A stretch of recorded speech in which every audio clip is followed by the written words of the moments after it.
Hello guys, welcome back. मैं हूं आपका दोस्त अजय कुमार द्विवेदी। और दोस्तों, आज मैं आपके लिए लेकर हाजिर हूं नर्सिंग ऑफिसर्स एग्ज़ाम के लिए एमसीक्यू बेस्ड कुछ क्वेश्चंस। दोस्तों, हमारी जो नई सीरीज़ है उसमें हम आपके लिए एक बहुत ही अच्छे लेवल के एमसीक्यूज़ लाने वाले हैं। तो हमारा आप सबसे निवेदन है कि आप हमारे चैनल को सब्सक्राइब कीजिए और लाइक कीजिए, और अगर आपको पसंद आता है तो आप अपने दोस्तों में इसको शेयर कीजिए। दोस्तों, मैं आपका ज़्यादा टाइम नहीं लूँगा, पर मैं आपसे इतना कहना चाहूँगा कि अगर आप इस सीरीज़ को सॉल्व करते हैं और आप इस सीरीज़ को सॉल्व करने के बाद जो क्वेश्चंस आपको नहीं आते हैं उनको किसी कॉपी में नोट कर लेते हैं, तो आपके हर कॉम्पिटिटिव एग्ज़ाम में ये क्वेश्चन बहुत ही अच्छा रोल प्ले करने वाले हैं। तो मैं चाहूँगा कि आप एक कॉपी और पेन लेकर भी बैठें, ताकि आप वो सभी क्वेश्चंस को नोट कर पाएँ जो बहुत इम्पोर्टेंट हैं एग्ज़ाम के पॉइंट ऑफ व्यू से। तो दोस्तों, चलते हैं अपनी सीरीज़ की ओर। तो हमारा सीरीज़ का पहला क्वेश्चन है, A 55-year-old male patient who is diagnosed with an involving myocardial infarction insists on ongoing. The nurse encourages the patient to be admitted because the greatest risk with the first 24 hours of sustaining an MI is. दोस्तों, पहला हमारा question जो है और उसका पहला option है A heart failure, B sudden death, C pulmonary embolism and D is ventricular aneurysm। तो दोस्तों, जो नर्स है वो सबसे ज़्यादा कौन सा रिस्क असिस्ट करेगी एमआई के फर्स्ट 24 आवर्स में, वो आपको पता करना है और उसका आपको आंसर देना है। तो दोस्तों, इसके अकॉर्डिंग आपका आंसर क्या होना चाहिए, सोचिए और फिर बताइए। तो दोस्तों, इसका आंसर है ऑप्शन बी, सडन डेथ। दोस्तों, एमआई के केसेस में जो फर्स्ट 24 आवर्स होते हैं वो बहुत ही इम्पॉर्टेंट होते हैं। जैसा कि आपको पता होगा कि मायोकार्डियल इन्फ्रैक्शन में जो हार्ट की मायोकार्डियल लेयर होती है उसको प्रॉपर ब्लड नहीं मिल पाता है, जिसकी वजह से हार्ट अपना फंक्शन प्रॉपरली नहीं कर पाता है और जो मायोकार्डियल इन्फ्रैक्शन है वो आपको होता है। चलिए हम चलते हैं दूसरे क्वेश्चन की ओर। हमारा दूसरा क्वेश्चन है, विच nursing diagnosis is most appropriate for a patient with chronic Venus insufficiency. तो दोस्तों, जो हमारा दूसरा क्वेश्चन है वो आ चुका है और वो आपसे पूछ रहा है कि कौन सी नर्सिंग डायग्नोसिस बहुत ही एप्रोप्रिएट है क्रॉनिक वीनस इनसफिशिएंसी में। तो इसके अकॉर्डिंग हमारा पहला ऑप्शन है ए, एक्टिविटी इंटॉलरेंस, बी है बॉडी इमेज डिस्टर्ब्ड, सी है फ्लूइड वॉल्यूम डेफिसिट और डी है स्किन इंटीग्रिटी इम्पेयर्ड। तो दोस्तों, जो क्रॉनिक वीनस इनसफिशिएंसी होती है इसमें आपको कौन सी नर्सिंग डायग्नोसिस करनी है, किसके ज़रिए आप ये पता कर सकते हैं कि पेशेंट जो है वो क्रॉनिक वीनस इनसफिशिएंसी से सफ़र कर रहा है। तो इसका जो राइट आंसर है वो ऑप्शन, सोचिए बेटा, बताइए। इसका ऑप्शन है डी, स्किन इंटीग्रिटी इम्पेयर्ड। दोस्तों, जब कोई पेशेंट क्रॉनिक वीनस इनसफिशिएंसी से सफ़र करता है तो जो उसकी स्किन है उसमें चेंजेस आपको दिखाई देते हैं। आइए हम चलते हैं अपने नेक्स्ट क्वेश्चन की तरफ, और जो हमारा नेक्स्ट क्वेश्चन है वो है question number 3, when helping stroke patient nurse should assist. तो इसका हमारा ऑप्शन है on week side, on strong side, from behind and from back. तो दोस्तों इस क्वेश्चन में जो क्वेश्चनर है वो आपसे पूछ रहा है कि जब आप एक स्ट्रोक के पेशेंट को असिस्ट करेंगे, उसको हेल्प करेंगे, तो आप उसको किस साइड से हेल्प करेंगे, वीक साइड से, स्ट्रॉन्ग साइड से, सामने से या पीछे से। तो दोस्तों जैसा कि आपको पता होगा कि जब हम किसी ऐसे पेशेंट को चलाने की कोशिश करते हैं जिसको स्ट्रोक हुआ है, तो हम हमेशा उसकी जो वीक साइड है उसको सपोर्ट करते हैं। तो उसके अकॉर्डिंग हमारा राइट आंसर क्या होना चाहिए? Answer A. ओके दोस्तों, तो दोस्तों अब हम आ चुके हैं अपने फोर्थ क्वेश्चन की तरफ, जो कि आपसे पूछ रहा है विच one of the following nursing measures would be most appropriate in the care of the patient who has acute epistaxis. तो दोस्तों ये एक्यूट एपिस्टैक्सिस से लेके आपसे क्वेश्चन पूछ रहा है, और ऐसे में नर्सिंग एज ए नर्स आपका क्या नर्सिंग एक्शन होना चाहिए वो आपसे पूछ रहा है। तो दोस्तों ऑप्शंस की तरफ चलते हैं। Tilt the patient head back, place the patient head between the legs, pinch the nose and have the patient lean forward, and the place warm compression on the patient nasal bridge। तो दोस्तों एक patient है जिसको epistaxis हो रहा है, और ऐसे में आपको एज ए नर्स क्या नर्सिंग एक्शन लेना चाहिए। तो दोस्तों जैसा कि आप जानते हैं till the patient head back नहीं करेंगे, क्योंकि इसमें जो भी ब्लड वगैरह कंटेंट है वो स्टमक में जाने की या एस्पिरेट होने की संभावना रहेगी। दूसरा जो ऑप्शन है between the patient head between the legs, ऐसा भी नहीं करते हैं, क्योंकि ऐसा करने से एक तो ब्लीडिंग समझ में नहीं आएगी कितनी क्या हो रही है, और पेशेंट की ब्लीडिंग इनकरेज होगी क्योंकि जो पोजीशन है वो डाउन हो जाएगी। और जो लास्ट है वार्म कंप्रेशन भी नहीं करते हैं, क्योंकि उससे ब्लीडिंग कॉज होती है। तो हमारा राइट आंसर जो होना चाहिए वो होना चाहिए सी, और राइट आंसर है दोस्तों सी। हम ऐसे किसी भी पेशेंट जिसको एपिस्टैक्सिस हो रही है तो नोज़ पिंच करते हैं और पेशेंट को लीन फॉरवर्ड यानी आगे की तरफ झुकाते हैं।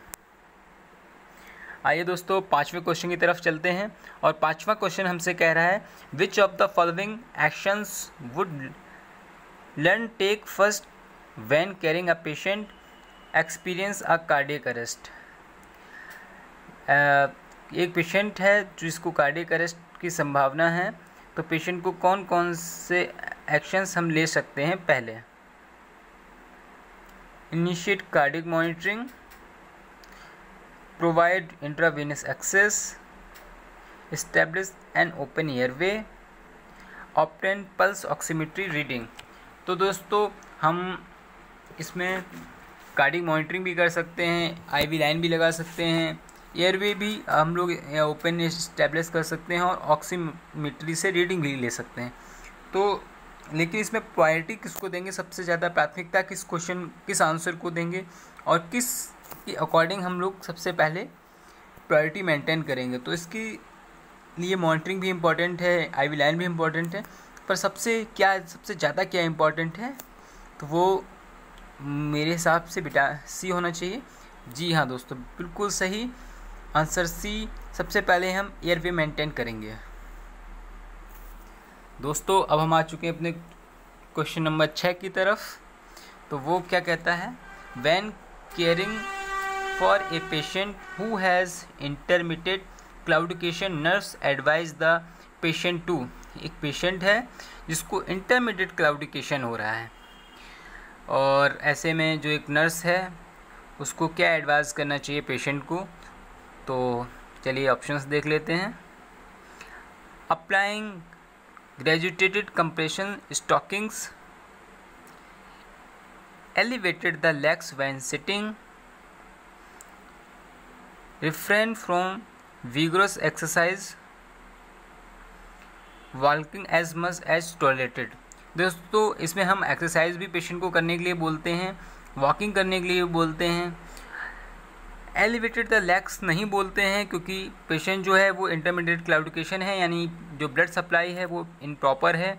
ऐसे में जब हम लेग्स को अप कर देते हैं, एलिवेट कर देते हैं, तो और ज़्यादा क्रैम्पिंग और पेन देखने को मिलता है, क्योंकि इसमें प्रॉपरली ब्लड सप्लाई नहीं हो पाती है, और स्टॉकिंग्स को जो कंप्रेशन स्टॉकिंग्स होते हैं उनका भी यूज़ नहीं करते हैं, क्योंकि ये वीनस ड्रेनेज को कम करते हैं।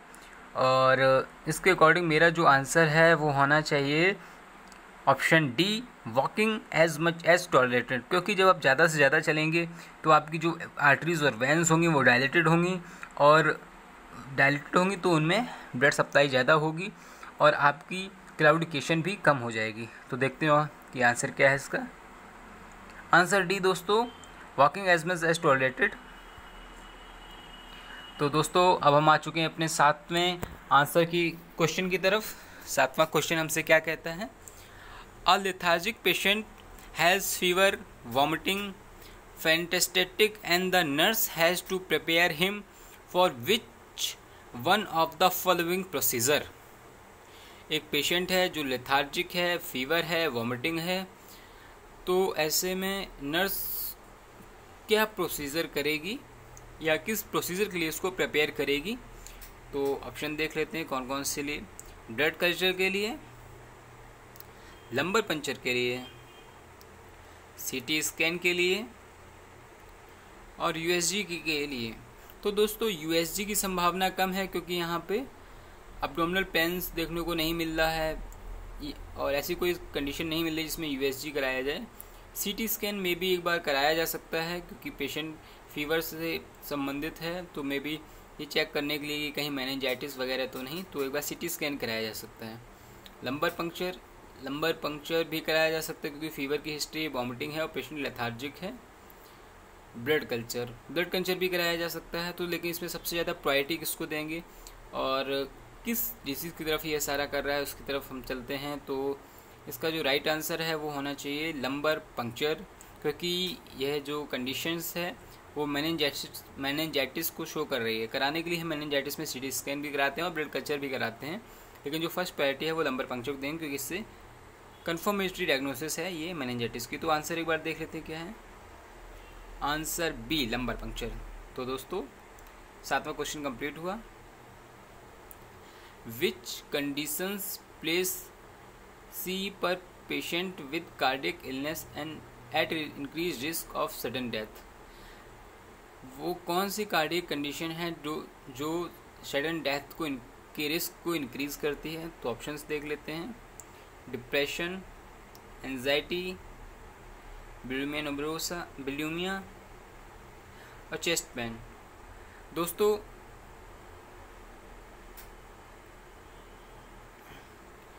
जो डिप्रेशन होता है वो बहुत ज़्यादा रिस्क कॉज करता है सुसाइड के लिए और सडन डेथ के लिए। Question number 9, nurse working in and ICU must be aware the ratio of chest compression to ventilation in CPR procedure is. As a nurse आप आईसीयू में वर्क कर रहे हैं और आपको रेशियो बताना है चेस्ट कंप्रेशन का ड्यूरिंग सीपीआर। तो दोस्तों पहला ऑप्शन है 12 पे 1, यानी 12 कंप्रेशन पे 1 ब्रीथ, 12 कंप्रेशन पे 2 ब्रीथ, 15 कंप्रेशन 1 ब्रीथ और 50 कंप्रेशन पे 2 ब्रीथ। तो दोस्तों क्या होना चाहिए आपके हिसाब से इसका आंसर? आप बताइए। बहुत सारे लोग बोल रहे हैं कि 15 कंप्रेशन पे 1 ब्रीथ होना चाहिए। दोस्तों ये 1 रेस्क्यू का है, और जब आप आईसीयू में वर्क कर रहे हैं तो आपके पास मल्टी वर्कर्स होंगे, तो ऐसे में जो आंसर है वो डी होना चाहिए। और आंसर डी है जो कहता है कि 15 कंप्रेशन पे 2 ब्रीथ होने चाहिए। 10th, how long should a nurse wait after talking all milk for recording oral temperature.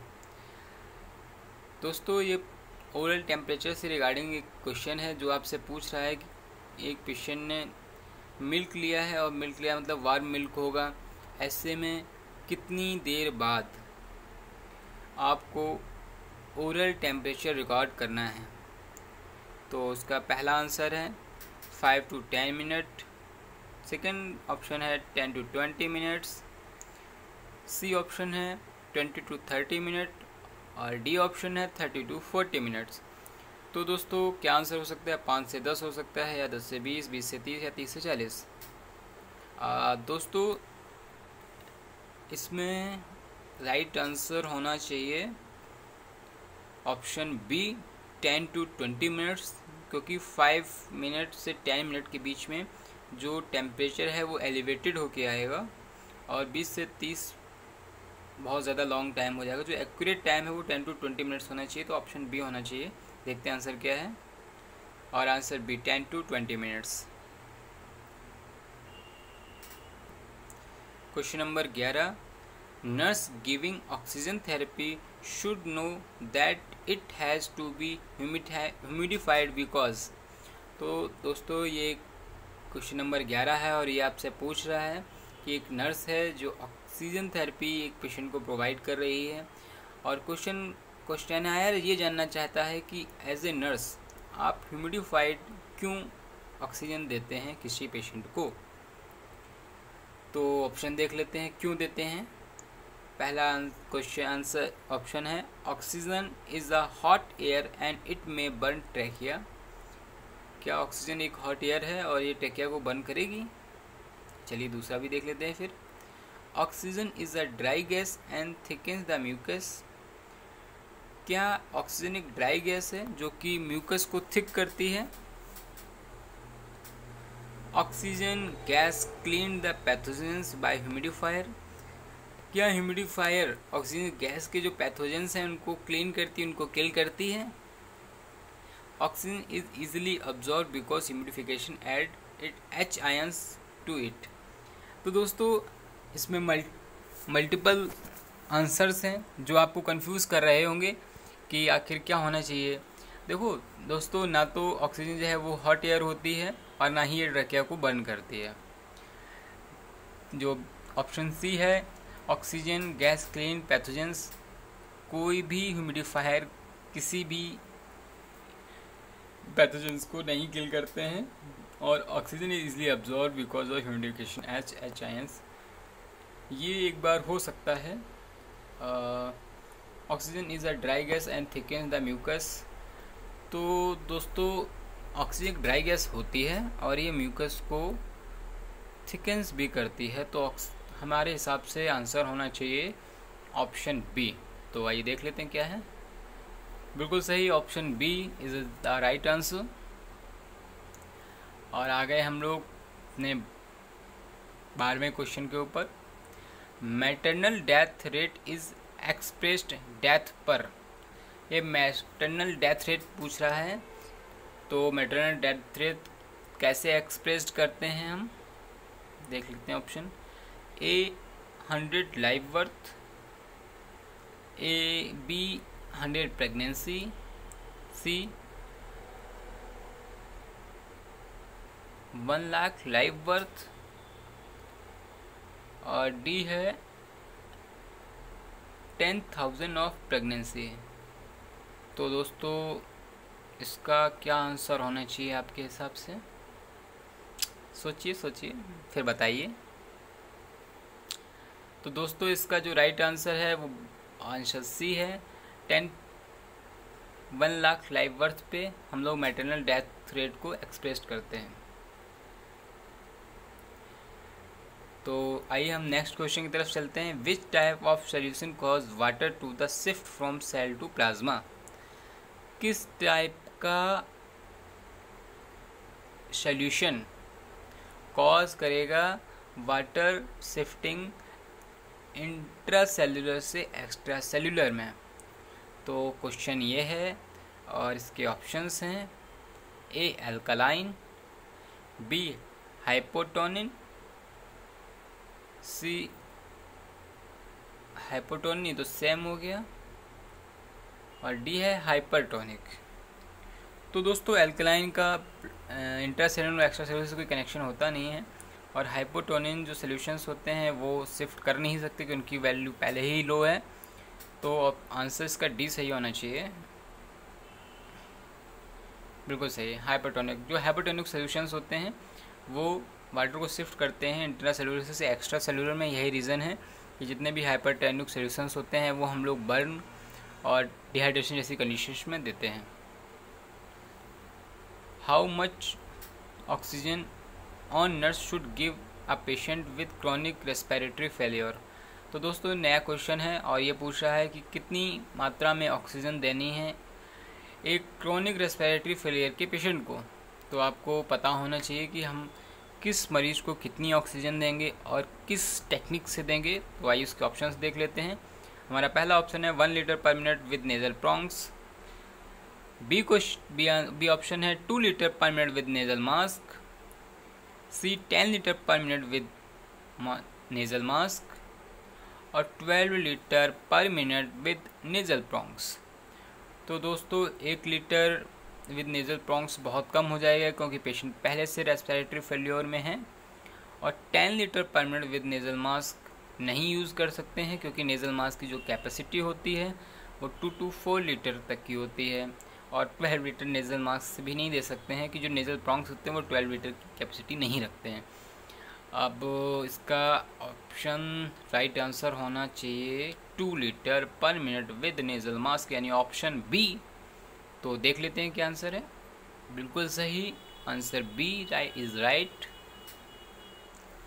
तो आइए दोस्तों हम लोग अपने 15वें नंबर के क्वेश्चन पर आ चुके हैं, जो हमसे पूछ रहा है bleeding time is prolonged in all the following except. इन सभी में ब्रीडिंग टाइम ज़्यादा होता है, प्रोलॉन्ग्ड होता है, एक्सेप्ट यानी कि एक को छोड़कर।